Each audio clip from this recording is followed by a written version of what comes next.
Hello everyone, welcome back to my channel. ನಾನು ರೂಪ. ಇವತ್ತು ನಾನು ತುಂಬಾ ಈಸಿ ಮೆಥಡಲ್ಲಿ ಕಾಟನ್ ಫ್ಯಾಬ್ರಿಕ್ ಯೂಸ್ ಮಾಡಿ ಕಂಪ್ಲೀಟಾಗಿ 2 ಮೀಟರ್ ಫ್ಯಾಬ್ರಿಕ್ನ ಯೂಸ್ ಮಾಡಿ sleeveless cotton kurti cutting stitching ತೋರಿಸ್ಕೊಡ್ತೀನಿ. ತುಂಬಾ ಈಸಿ ಇರುತ್ತೆ. ಮೇಯ್ನ್ ಇವಾಗ ಸಮ್ಮರಲ್ಲಿ ಈ ಥರ ಕುರ್ತೀಸು ತುಂಬಾ ಕಂಫರ್ಟ್ ಇರುತ್ತೆ. ಸೊ ಅದಕ್ಕೆ ಅಂತಲೇ ಈ ಡ್ರೆಸ್ ಏನಿದೆ ಇದನ್ನು ಡಿಸೈನ್ ಮಾಡಿದ್ದೀನಿ. ತುಂಬಾ ಸಿಂಪಲ್ ಇರುತ್ತೆ.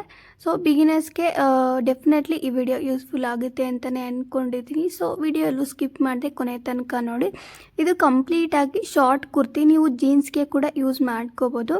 ಇದನ್ನಿನ್ನೂ ಶಾರ್ಟ್ ಬೇಕು ಅಂದರೂ ಕೂಡ ಮಾಡ್ಕೋಬೋದು. ನೋಡಿ, ನಾನು ಕಂಪ್ಲೀಟಾಗಿ ಇಲ್ಲಿ 2 ಮೀಟರ್ ಫ್ಯಾಬ್ರಿಕ್ ಯೂಸ್ ಮಾಡ್ತಾ ಇದ್ದೀನಿ. ನಿಮಗಿನ್ನೂ ಲೆಂತ್ ಬೇಕು ಅಂದರೆ 2.5 ಮೀಟರ್ ಯೂಸ್ ಮಾಡಿಕೊಂಡ್ರೆ ಇನ್ನೂ ಲೆಂತ್ ಬರುತ್ತೆ. ಸೊ ನೀವು ಫ್ಯಾಬ್ರಿಕ್ ಮೇಲೆ ಡಿಪೆಂಡ್ ಆಗಿರತ್ತೆ. ಲೈಕ್ ಪ್ಲೀಟ್ಸ್ ಆಗಲಿ ಇಲ್ಲ ಲೆಂತ್ ಆಗಲಿ ಸ್ವಲ್ಪ ಫ್ಯಾಬ್ರಿಕ್ ಜಾಸ್ತಿ ತೊಗೊಂಡ್ರೆ ಇದು ಫ್ರಾಕ್ ಥರ ಕೂಡ ಆಗುತ್ತೆ. ಇಲ್ಲಿ ನಾನು ಮಾಡಿರೋದು complete sleeveless kurti, short kurti ಥರ ಮಾಡಿದ್ದೀನಿ.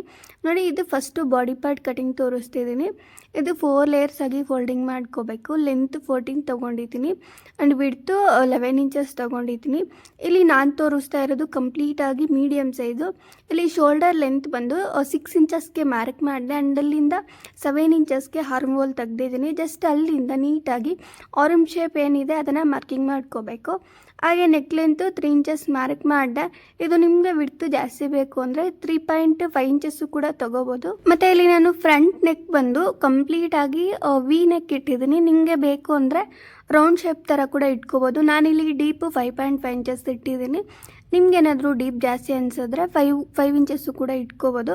ಬಟ್ ಏನಿರಲ್ಲ, ಜಸ್ಟ್ 5.5 ಇಲ್ಲ 6 ಇಂಚಸ್ಸು ಕೂಡ ಇಟ್ಕೋಬೋದು. ನಿಮಗೆ ಸ್ವಲ್ಪ ಡೀಪ್ ಬೇಕು ಅಂದರೆ. ಆನ್ ವೇಸ್ಟ್ ನಾರ್ಮಲಾಗಿ ನಾನು ಏನು ತೊಗೊಂಡಿದ್ದೀನಿ ಲೆಂತು ಅಷ್ಟೇ ಇಟ್ಕೊಂಡಿದ್ದೀನಿ. ಎಕ್ಸ್ಟ್ರಾ ಫ್ಯಾಬ್ರಿಕ್ ಏನು ಕಟ್ ಮಾಡಿಲ್ಲ.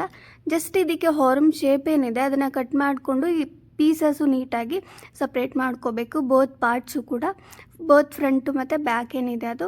ಇಲ್ಲಿ ಬ್ಯಾಕ್ ಪಾರ್ಟಿಗೆ ನೆಕ್ ಲೆಂತು ಸೇಮ್ ಬರುತ್ತೆ. 3 ಇಂಚಸ್ಗೆ ಮಾರ್ಕ್ ಮಾಡಿದೆ ಆ್ಯಂಡ್ ಅದಕ್ಕೆ ಡೀಪು 3 ಇಂಚಸ್ ಇಟ್ಟಿದ್ದೀನಿ. ತುಂಬ ಸಿಂಪಲ್ ಇರುತ್ತೆ.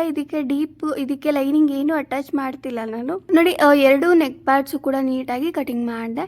ಬೋತ್ ಫ್ರಂಟು ಮತ್ತು ಬ್ಯಾಕ್ ಏನಿದೆ ಅದು ನೀಟಾಗಿ 2 ನೆಕ್ ಪಾರ್ಟ್ಸು ನೀಟಾಗಿ ಮಾರ್ಕಿಂಗ್ ಮಾಡಿಕೊಂಡು ಕಟಿಂಗ್ ಮಾಡಿದ್ಮೇಲೆ ಓನ್ಲಿ ಫ್ರಂಟ್ ಸೈಡ್ ಮಾತ್ರ ನೀವು ಹಾರ್ಮ್ ಶೇಪು ಒಂದು ಲೈಟಾಗಿ ತೆಗಿಬೇಕು, 1/2 ಇಂಚು ಆ ಥರ. ನೋಡಿ, ನಾನು ಕಟ್ ಮಾಡಿದ್ದೀನಿ. ಇಲ್ಲಿಗೆ ಕಂಪ್ಲೀಟಾಗಿ ಬಾಡಿ ಪಾರ್ಟ್ ಏನಿದೆ ಕಟ್ಟಿಂಗು ಅದು ರೆಡಿ ಆಯಿತು. ಇದಕ್ಕೆ ನಾನು ಮ್ಯಾಚ್ ಆಗೋ ಥರದೇ ಒಂದು ಫ್ಯಾಬ್ರಿಕ್ ತೊಗೊಂಡಿದ್ದೀನಿ, ಲೈನಿಂಗ್ ಫ್ಯಾಬ್ರಿಕ್ಕು. ಇದು ಲೈನಿಂಗ್ ಕಾಟನ್ ಥರ ಯೂಸ್ ಮಾಡ್ತಿದ್ದೀನಿ. ಇದಕ್ಕೆ ಪಟ್ಟಿ ಥರ ನಾನು ಸೇಮ್ ಲೆಂತ್ ಸೇಮ್ ವಿಡ್ತು ನೋಡಿಕೊಂಡು ನಾನು ಪಟ್ಟಿ ಕಟ್ ಮಾಡ್ಕೊಂಡು ಇಟ್ಕೊಂಡಿದ್ದೀನಿ. ಜಸ್ಟ್ ಅದನ್ನು ಇದಕ್ಕೆ ಅಟ್ಯಾಚ್ ಮಾಡ್ಕೋಬೇಕು ಅಷ್ಟೇ. ನೋಡಿ, ನಾನು ತೋರಿಸ್ತಿದ್ದೀನಲ್ವ, ಇದಕ್ಕೆ ನೀಟಾಗಿ ಇದ್ರ ಮೇಲೆ ಇಟ್ಕೊಂಡು ಕಂಪ್ಲೀಟ್ ಒಂದು ಸ್ಟಿಚ್ ಹಾಕ್ಕೋಬೇಕು. ಸ್ಟಿಚಿಂಗ್ ಆದಮೇಲೆ ಅದನ್ನು ಆಪೋಸಿಟ್ ವೇಲಿ ಫೋಲ್ಡಿಂಗ್ ಮಾಡಿಕೊಂಡು ನೀವು ಸ್ಟಿಚಿಂಗ್ ಮಾಡ್ಕೋಬೇಕು. ಇಲ್ಲ ನೀವು ಲೈನಿಂಗ್ ಹಾಕ್ಕೊತೀವಿ ಅಂತ ಅಂದ್ಕೊಂಡ್ರೆ ಈ ಪಟ್ಟಿ ಅಟ್ಯಾಚ್ ಮಾಡೋ ಅವಶ್ಯಕತೆ ಇರಲ್ಲ.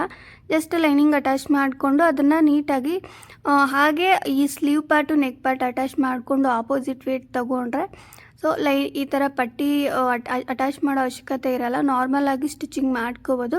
ಬಟ್ ಇದು ಕಾಟನ್ ಫ್ಯಾಬ್ರಿಕ್ ಅಲ್ಲ, ನಾನು ಲೈನಿಂಗ್ ಅಟ್ಯಾಚ್ ಮಾಡಿಲ್ಲ. ಜಸ್ಟ್ ಪಟ್ಟಿ ಅಟ್ಯಾಚ್ ಮಾಡಿಬಿಟ್ಟು ಹಾಗೆ ಸ್ಟಿಚಿಂಗ್ ಮಾಡಿ ತೋರಿಸ್ತಿದ್ದೀನಿ. ನಿಮಗೆ ಸ್ಲೀವ್ಸ್ ಬೇಕು ಅಂದರೆ ಒಂದು 1/2 ಮೀಟರ್ ಎಕ್ಸ್ಟ್ರಾ ತೊಗೊಂಡ್ರೆ ಸೊ ಸ್ಲೀವ್ಸು ಕೂಡ ಅಟ್ಯಾಚ್ ಮಾಡ್ಕೋಬೋದು. ಲೈಕ್ 3/4 ಸ್ಲೀವು ಇಲ್ಲ ಪಫ್ ಸ್ಲೀವ್ ಥರ ಬರುತ್ತೆ, ಇಲ್ಲ ನಾರ್ಮಲ್ ಸ್ಲೀವ್ ಶಾರ್ಟ್ ಸ್ಲೀವ್ ಥರನೂ ಬರುತ್ತೆ, ಹಾಗೂ ಕೂಡ ನೀವು ಅಟ್ಯಾಚ್ ಮಾಡ್ಕೋಬೋದು. ನೋಡಿ, ನಾನು ಕಂಪ್ಲೀಟಾಗಿ ಪಟ್ಟಿ ಏನಿದೆ ಅದು ಸ್ಟಿಚಿಂಗ್ ಮಾಡಿದ್ದೀನಿ. ಇವಾಗ ಫ್ರಂಟ್ ಪಾರ್ಟ್ ತೊಗೊಂಡಿದ್ದೀನಿ. ಇಲ್ಲಿಗೆ ಫ್ರಂಟ್ ಪಾರ್ಟಿಗೆ ಟಕ್ಸು ನೀವು ಮಾರ್ಕಿಂಗ್ ಮಾಡ್ಕೋಬೇಕು. ಇಲ್ಲಿ ಈ ಫ್ರಂಟ್ ಪಾರ್ಟ್ ಏನಿದೆ ಇದು 2 ಫೋಲ್ಡಿಂಗ್ ಮಾಡಿಕೊಂಡು ನಾನು 3.5 ಇಂಚಸ್ಗೆ ಮಾರ್ಕ್ ಮಾಡಿದೆ.